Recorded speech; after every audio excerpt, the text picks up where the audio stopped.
黃老師，點解佢哋唔開心嘅？我問下佢先。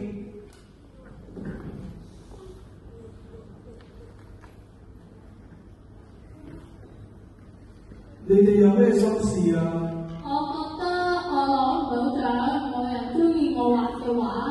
尋日有同學攞咗你張相去參加比賽喎，你知唔知啊？佢哋真係咁做？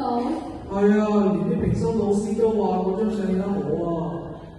佢哋影得好都唔關我事啦。入邊認真嘅自己，比賽一定有輸有贏，但係做事咁認真，呢樣係你好多人優勝嘅地方。海欣，只要你盡力，能生無愧就得㗎啦。我明白啦。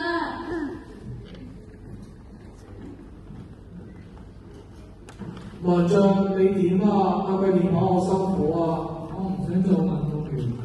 你愛做運動員啊？係啊，我就打雜啦。文進，你知唔知呢個新聞照係我嘗試好多次先改良到今日嘅美好？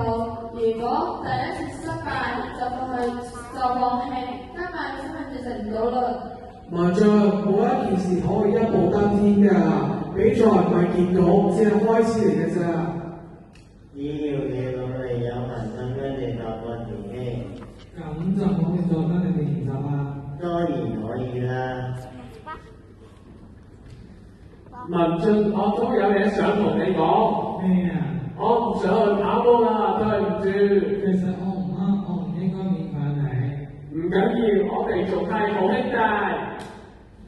大家講出嚟消耗咗好多咧。係啊，我將俾咗啲遊戲同你哋玩。